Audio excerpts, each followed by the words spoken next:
The famous Irish playwright, Samuel Beckett, once said, "I can't go on." I'll go on! It's something to think about when the Sun squares Uranus this week. Next on Horoscope Highlights.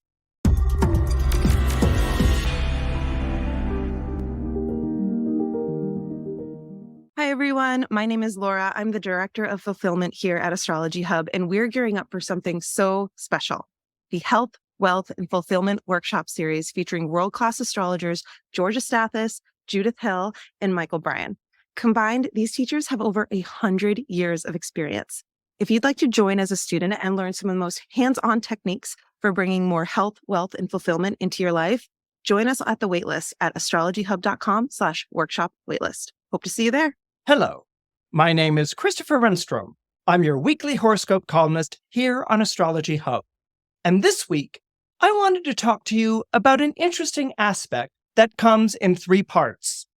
It begins with the Sun Uranus Square taking place on August 15th, and it is then followed by a new Moon Uranus Square early August 16th, and then concludes with a Mars Uranus Trine later that day on August 16th. Now, what does all of this really mean? Let me go ahead and break it down for you. First of all, let's talk about the planet Uranus. Uranus is the planet of what I don't expect in astrology. Since its discovery in 1781, at the midpoint between the American War for Independence and the French Revolution, Uranus has been upsetting the established order since. It upset the established order with its discovery because until Uranus's discovery in 1781, there were only the 7 planets in astrology. That is the Sun, the Moon, Mercury, Venus, Mars, Jupiter, and Saturn. But when Uranus was discovered, as I said before, it upset the established order, and suddenly the planets became the ancient or traditional planets, and Uranus ushered in what we now call the modern planets. And the modern planets in astrology are Uranus, Neptune, and Pluto. So Uranus, by its introduction, upset the established order, and in its interpretation, the way that astrologers worked with its meaning in an astrological chart was also associated with upsetting the established order. Uranus was seen as eccentric, a maverick planet, something that didn't follow the rules, something which is echoed to this day, and they didn't know this at the time in 1781, by the fact that Uranus is the only planet that orbits the sun rotating on its side. Okay, the rest of us are rotating basically a globe that's revolving around a north and a south pole as we orbit the sun. Uranus rotates the sun on its side so that its north and south pole are where the equators are with the other planets, and that's where Uranus rotates on its axis. Uranus also happens to have rings just like Saturn. So Uranus has always been this wild and crazy eccentric planet, the one that's likely to throw a Molotov cocktail into your best laid plans. So, just like with Uranus's discovery, Uranus was always associated to revolution and change. Whenever it enters a sign, it knocks over the game board and sends all the pieces flying. So this is why astrologers have a tendency to look at Uranus with some measure of trepidation. Now, some astrologers are very bold. They say, well, Uranus comes from the word Urania, and Urania is the goddess of astronomy. And before astronomy, there was astrology. So this is why all Aquarians or people who are born with Sun-Uranus conjunctions are natural astrologers. And to some degree, they're right. There is an ability to sort of conceptualize abstractly and to interpret things that might leave the rest of us going, wow, how'd you get that? Okay, so these flashes of brilliance are things that are often associated with Uranus if it is in your own natal or birth chart. But when Uranus squares a planet, like the sun, for instance, or when Uranus opposes it, the relationship is much more antagonistic. Okay, it's more like Uranus insists that things need to be turned upside down, and whatever planet that is squaring or opposing it is like, no, wait, I liked that. And Uranus is like, no, upside down. And the moon might be like, but that was my favorite coat. Or the sun might be like, but I was just getting used to this idea. Or Saturn might be like, you can't just overthrow a rule like that. Or Mars is like, who are we fighting now? Or Venus is like, suddenly, I don't know who I'm in love with. Okay, so Uranus goes and it mixes everything up. And it does it with a radical intent and an equally radical effect. So this is why, since the year 2020, astrologers have sort of been bracing themselves during those times of year when the sun squares Uranus in the sky. Although Uranus entered the zodiac sign of Taurus in 2018, it's not until 2020 that we have been having regular Uranus squares taking place twice a year. Once in Aquarius season, which is late January and February, and once in Leo season, which is late July into August. So for those two periods of time since 2020, those might be periods of time, especially if you were born under Taurus or Leo or Scorpio or Aquarius. Those Januaries and Augusts since 2020 might be periods of time in which you've suddenly seen your life upended. Things turned upside down, inside out, spun around in place so that the direction that you thought you were going in is suddenly a very different direction that you are embarking upon. These are the things that Sun-Uranus squares do. And so this feeling of a Uranus square can be like a bolt out of the blue. It can be a total reversal of fortune. I thought I was up and now I'm down. Subsequently, it can also be, I thought it was down and now I'm coming back up. There's that side to Uranus turn of the wheel of fortune as well. Or it can be that moment in musical chairs where the music stops and you suddenly realize you don't have a chair and everyone else has grabbed it. So what do you do in that moment? Do you glumly accept defeat? Or do you look at someone and push them out of the chair and take the chair in their stead? Okay, so these are the critical moments, the critical crossroads that a Sun-Uranus square can beget, that they can bring. It's suddenly what made sense yesterday makes no sense today. And that can be, as I mentioned before, associated with reversals of fortune or wild spins on the wheel of fortune. So this Sun-Uranus square will be taking place on August 15th, and then it's followed by a new moon Uranus square. So basically the new moon Uranus square following on the Sun-Uranus square, it's a very interesting, nuanced read. Because first, it's the sun, the conscious mind, what I know about myself to be true, being faced with a sudden reversal of fortune. Or if you think of the sun in Leo, squaring Uranus and Taurus, it's literally as if the rug has been pulled out from under you. Okay, like here's the you, like I thought things were fine, and then someone takes the rug, which is Taurus, which is the firm ground that you thought you were standing on, and yanks the rug out from under it and watches you fall to the floor. Okay, so this is going to be the first part of that square, August 15th, followed by a new moon square to Uranus, right on the heels. And what's really fascinating about it, there's actually 2 points about it that are fascinating.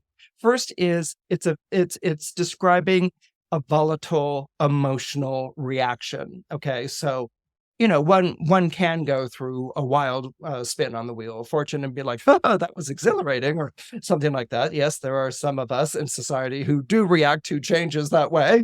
But it's the new moon that brings the emotional quality to it. Now, new moons are interesting because they're the only time of month when, if you're looking in a clear sky, you cannot see the moon at night. You cannot see the moon at night because the moon is next to or in front of, the moon is in front of the sun. And so what's happening is the light of the moon is based on the moon reflecting the sun's light. So if the moon is in front of the sun, we can't see the moon. The moon is unable to reflect the sun's light. And what can talk about, I mean, on one hand, we associate that to new beginnings, the planting of seeds being buried in the earth, and then one day they will sprout and go on and live. And that's kind of and that's a very beautiful analogy of really the following lunar cycle. But let's freeze frame for a moment there on the new moon in Leo that's taking place. With a new moon, there is an emotional blind spot when it comes to self, because the moon is covering the sun.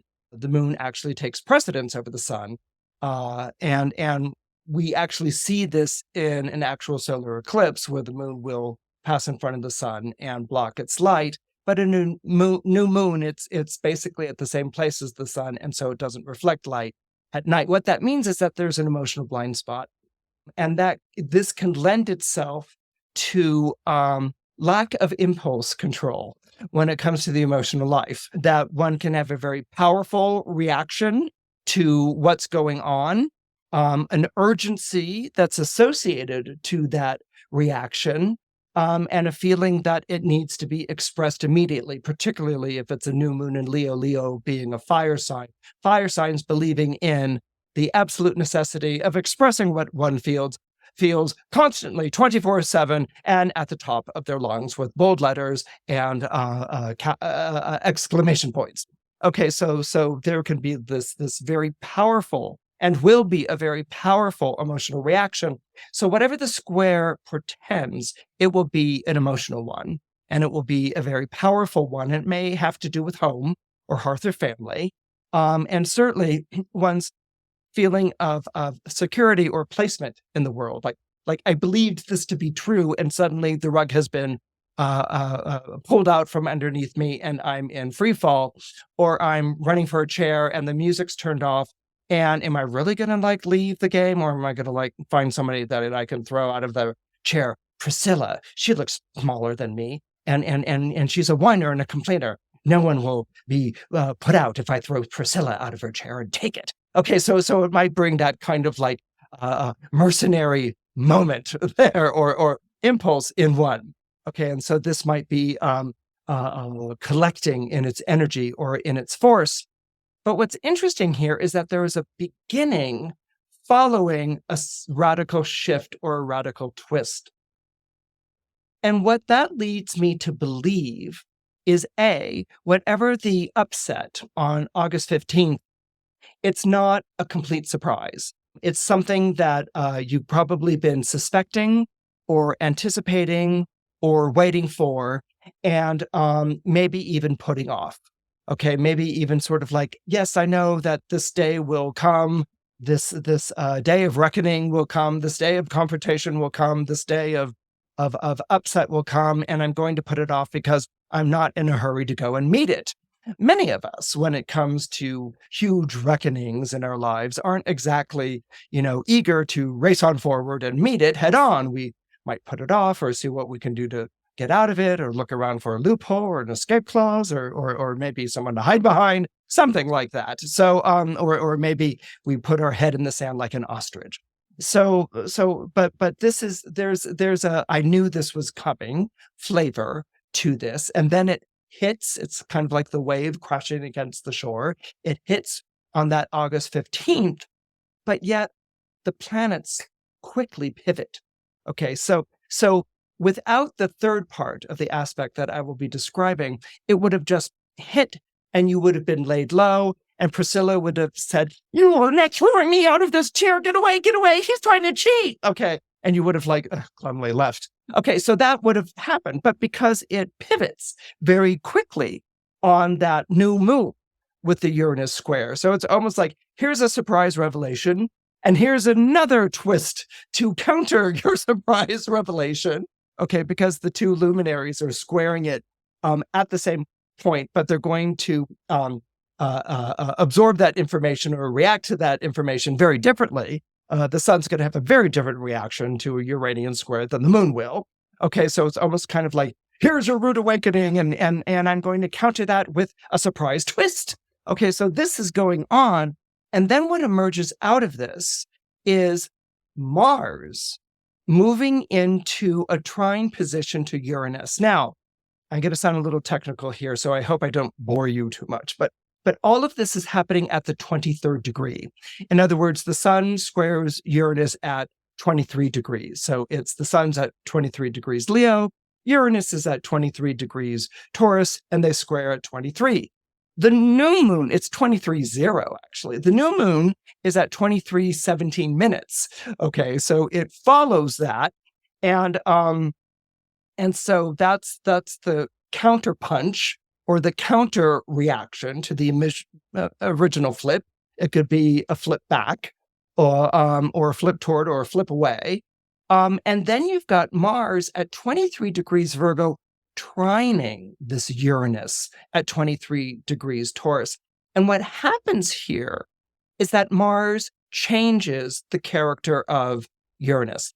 It doesn't change the character of Uranus. It changes the Uranian energy by aspect. What do I mean by this? Okay, we're dealing with a square.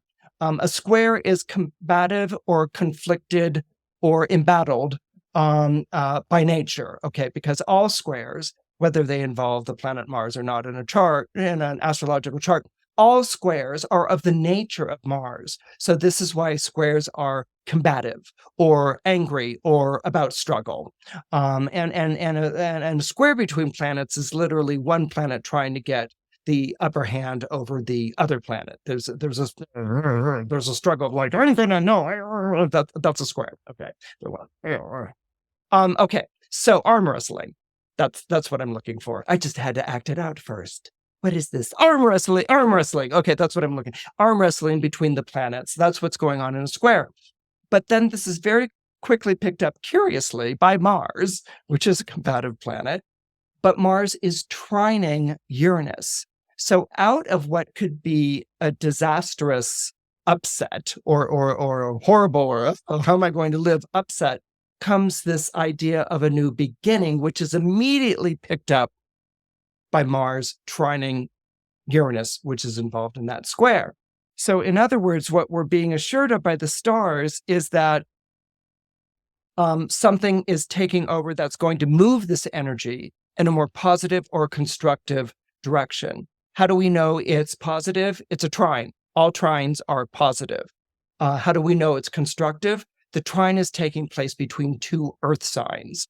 Mars is in the Virgo, which is an earth sign, and Uranus is in Taurus, which is an earth sign. So suddenly, Uranus and Taurus, and ask any Taurus what their life has been like since 2018, but where Uranus and Taurus has been causing basically, earthquakes in the zodiac sign of Taurus. It's been causing tumult and flips and revolution and change in the zodiac sign of Taurus.